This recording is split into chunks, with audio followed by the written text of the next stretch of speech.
Olá, amiguinhos. Hoje nossa última aula do curso, uma aula bem tranquila, uma aula light para finalizar, não é? Com chave de ouro, uma aula sobre radioatividade. Então a radioatividade foi descoberta pelo Becquerel, não é? Ele trabalhou com alguns minérios de urânio e ele enrolava esses minérios numa chapa fotográfica, embrulhadinha mesmo, e ela era impressionada, ficava velada, como se tivesse sido exposta à luz. O casal Curie também se interessou por essa descoberta, não é, do Becquerel, e essa turma, então, foi desvendar os mistérios da radioatividade. Bom, primeira coisa importante, da onde vem essa radiação, não é? Dê uma olhadinha no quadro. Então, núcleos instáveis de átomos vão emitir a radiação para adquirir maior estabilidade. Então, se sabe hoje que a radiação é proveniente do núcleo. Todas as nossas aulas ao longo desse nosso curso tratou de reações, coisas maravilhosas que aconteciam na eletrosfera. A radiação é um fenômeno que acontece nesse núcleo instável. Sabe quando você está meio nervoso e começa a jogar umas coisas para fora pela janela, né? É mais ou menos isso, tá? O núcleo instável ele começa a emitir radiação para adquirir maior estabilidade. Tem três tipos de radiação: alfa, a beta e a gama. Para estudar esses três tipos de radiação, se faz um experimento muito simples, não é? Material radioativo, passa-se a radiação por placas eletrizadas e vamos ver o que acontece com essa radiação. O que a gente observa no anteparo? Bom, então está lá o material radioativo, não é? Preso nessa caixinha de chumbo. A radiação, então, vai passar por essas placas eletrizadas e o anteparo me permite ver que tipos ou quantos tipos de radiação eu tenho. Então existe uma radiação que atravessa as placas sem sofrer nenhum desvio. Quer dizer, uma radiação que não é nem positiva nem negativa, é neutra. Existe uma radiação que sofre um desvio para o lado do negativo, então deve ser uma radiação positiva. Existe uma radiação que caminha para o lado do positivo, deve ser uma radiação com carga negativa, não é? Bom, então nós vamos fazer uma tabelinha para organizar esses três tipos de radiação e as suas características. Dê uma olhadinha no quadro. Então nós temos a radiação alfa, beta e gama. A radiação alfa justamente é de carga positiva. Daqui a pouco nós vamos falar um pouquinho mais detalhado delas, não é? A radiação alfa é formada por 2 prótons e 2 nêutrons lançados por este núcleo. Então, se ela tem 2 prótons e 2 nêutrons, ela tem massa 4 e carga 2. Como ela é meio gordinha, não é? O seu poder de penetração é pequeno. Uma folha de papel é suficiente para reter essa radiação. Já a radiação beta é um elétron que é lançado pelo núcleo. Lembra que a radiação vem do núcleo. Mas é um elétron no núcleo, já vamos explicar de onde veio esse elétron. Um elétron, portanto, a radiação beta, que é esse elétron, tem massa 0 e tem carga -1. O poder de penetração já é médio, como ela tem uma massa bem pequena, ela é mais veloz, tem um maior poder de penetração, mais magrinha. A radiação gama é pura energia, né? Onda eletromagnética, não tem massa, nem tem carga, então tem um alto poder de penetração, podendo atravessar alguns centímetros de chumbo. Nós vamos tratar de cada uma dessas radiações, entender melhor cada uma delas. Então lembra que a radiação é um fenômeno que acontece num núcleo instável. Ele começa a lançar ou partícula alfa, ou partícula beta, ou a onda eletromagnética gama. Então dá uma olhadinha como é que é essa partícula alfa mais detalhada agora. Então você tem lá um átomo, né, o núcleo desse átomo. Desse átomo, então, desse núcleo, vão sair sendo lançados para fora 2 prótons e 2 nêutrons. Então, essa partícula alfa, a gente costuma dizer que ela se assemelha ao núcleo do átomo de hélio, não é? Então, o átomo emite essa radiação, emite a partícula alfa, que são 2 prótons e 2 nêutrons. Então, na próxima tela, você tem lá o núcleo emitindo a radiação beta. Bom, não existe elétron no núcleo, não é? Então, o que acontece? De onde veio esse elétron? Se você observar a equação que está abaixo, da desintegração de um nêutron, não é? Um nêutron que estava no núcleo, ele se transmuta em um próton, um elétron e um neutrino. Este elétron que é formado neste núcleo, então, é lançado na forma de radiação beta, ficando nesse núcleo um próton a mais. Daqui a pouquinho nós vemos que isso é importante. Então, se lembre, quando ele emitia a radiação beta, o nêutron se desintegrou, emitiu a beta e ficou um próton no núcleo. Então vamos ver quando acontece uma desintegração, um decaimento radioativo, não é? O que acontece com a massa e com a carga dos elementos. Então eu estou lá um átomo, ele emite radiação beta, emite radiação alfa. O que acontece com a sua estrutura? Você se lembra que o que identifica o elemento químico é o número atômico, o número de prótons. Então se esse número de prótons sofrer mudanças, nós vamos ter um novo elemento químico. Então observe algumas desintegrações radioativas. Então a lei de Soddy, né, a primeira lei de Soddy, diz o seguinte: tem lá um átomo, um elemento radioativo, né, um isótopo radioativo, um radioisótopo, como pode ser chamado.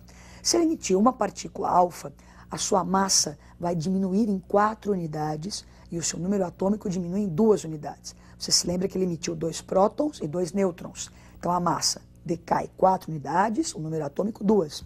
Então no exemplo você vê que nós tínhamos a princípio o urânio, quando ele emite a radiação alfa, sofre o decaimento e vira tório. Então você alterou o número de prótons, alterou o número atômico, se forma um novo elemento. Por isso que existe transmutação, né? Se usa esse nome. O urânio se transformou, quer dizer, após a emissão de radiação alfa, se transforma em tório. No próximo quadro, você tem a segunda lei de Soddy, não é? Então o elemento radioativo, aquele radioisótopo, ao emitir a partícula beta, a massa dele não sofre alteração. Então entra A, perdeu o zero, né? Emitiu a beta, a massa continua a mesma, continua A, e o número atômico é acrescido de uma unidade.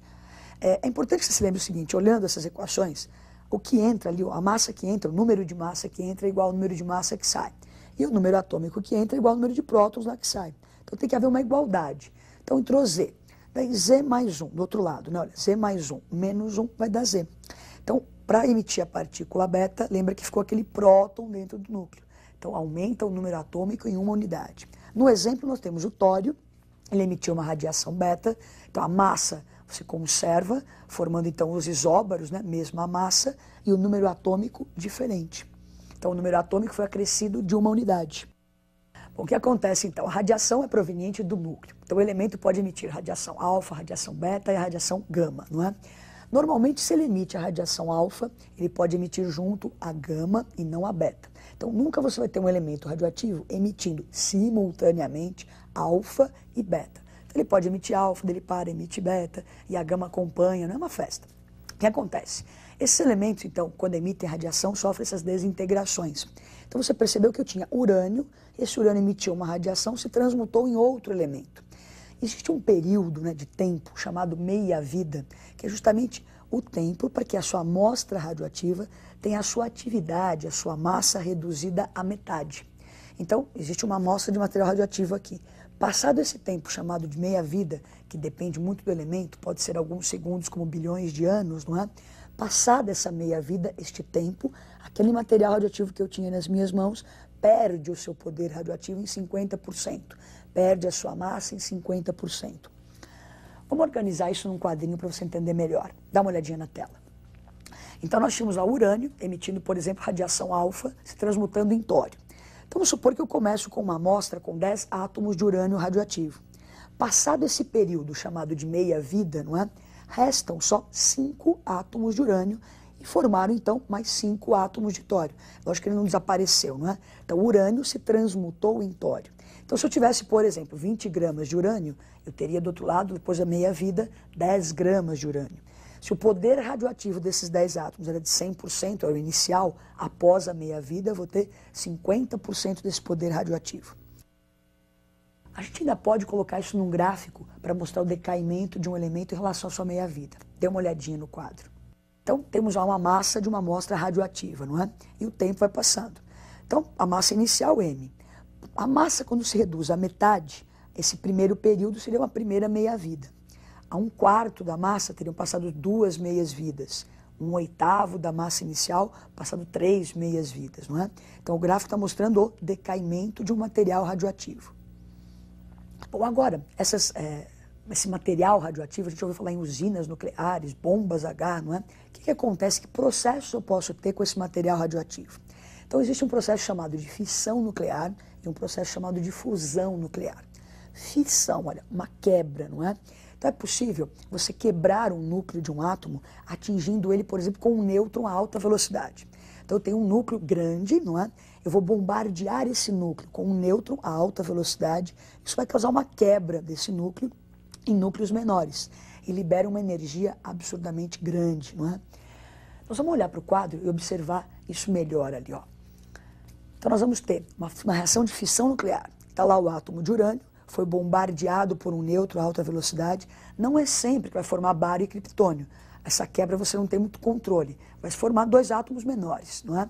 Então quebramos o núcleo de urânio, formamos 2 átomos menores, nêutrons são lançados a alta velocidade e ainda liberam uma energia enorme. Essa energia que é o que a gente pode usar na bomba atômica, num reator nuclear. Então um reator e uma bomba atômica, o princípio que rege ali é da fissão nuclear. Então, para você visualizar melhor, está ali lá o núcleo do átomo de urânio, não é? Essa partícula pequenininha cinza que está chegando seria um nêutron. Então, ele bombardeou o núcleo de urânio, emitiu, no caso, radiação gama, não é? Formou dois núcleos menores, que é o criptônio e o bário, e emitiu aqueles 3 nêutrons a alta velocidade. O que acontece? Esses nêutrons, não é, podem atingir um outro núcleo de urânio. Então, estaria como se fosse uma sequência, não é? Aquele nêutron que foi lançado a alta velocidade atinge outro núcleo, e essa reação, se não for freada, não é? Você vai ter uma explosão. Então, começa a quebrar vários núcleos, liberando nêutrons. Se você não parar isso, tem a bomba atômica. Quando isso é freado, não é? Você tem um reator nuclear. Acabamos de ver a fissão, vamos falar um pouco da fusão nuclear, não é? Para que haja fusão, eu preciso de núcleos pequenos e temperaturas elevadíssimas. É o que acontece no Sol, por exemplo, não é? Fusões nucleares. O combustível do Sol são essas fusões. A energia que a gente recebe aqui na Terra são derivadas dessas fusões nucleares. Então, vamos fazer a equação que acontece lá no nosso amiguinho Sol. Dá uma olhadinha. Então, nós temos lá átomos de hidrogênio, quer dizer, átomos pequenos, milhões de graus Celsius. Esses núcleos se fundem, formando núcleos mais pesados e também liberando energia. Uma energia muito grande, no caso também liberaram pósitrons, né, que é a partícula beta positiva. Essa energia muito grande também pode formar então a bomba H, a bomba de hidrogênio. Bom, demos uma noção do que é a radioatividade, dos tipos de radiação. Vamos pegar um exercício para a gente resolver, um exercício clássico, não é? Um exercício que pede o número de partículas alfa e beta de uma emissão radioativa. Dê uma olhadinha então. Então, num processo de desintegração natural do urânio, não é? Pela emissão sucessiva de partículas alfa e beta, você forma o rádio. E qual é o número, então, de partículas alfa e beta que foram emitidos nesse processo de desintegração? Então, primeiro, montar a equação. Então, nós temos o urânio, ele diz no texto, né? O urânio sofreu uma desintegração, se transformou em rádio, transmutou em rádio. Então, temos ali, ó, o urânio, ele vai emitir radiação alfa. É importante que você, vestibulando, lembre que a massa de alfa é 4 e a carga é 2. Emite beta e se transmutou em rádio. Então, eu quero descobrir justamente quantas alfa e quantas betas foram emitidas. É muito simples, não é? Você lembra que o número de massa que entra tem que ser igual ao número de massa que sai. Então, você vai igualar, a princípio, os índices superiores. Então, você vê ali 238, e vamos lá, x vezes 4, y vezes 0, 226. Resolvendo, o y cai fora e achamos x igual a 3. Quer dizer, x igual a 3 quer dizer que emitimos 3 partículas alfa. Na próxima tela, agora para achar o valor de y, você iguala os índices inferiores, não é? Então, nós temos 92, igualando lá, x vezes 2, mais y vezes menos 1, mais 88. Então, o que aconteceu? 92, eu já achei o valor de x, que é 3, substituo, deixamos y igual a 2. Então, esse elemento emitiu 3 partículas alfa e 2 partículas beta. Então, por hoje é só. Falamos um pouquinho de radioatividade, concluímos o nosso curso. Espero que vocês tenham gostado bastante, treinado em casa, façam um bom vestibular e até a próxima, qualquer dia.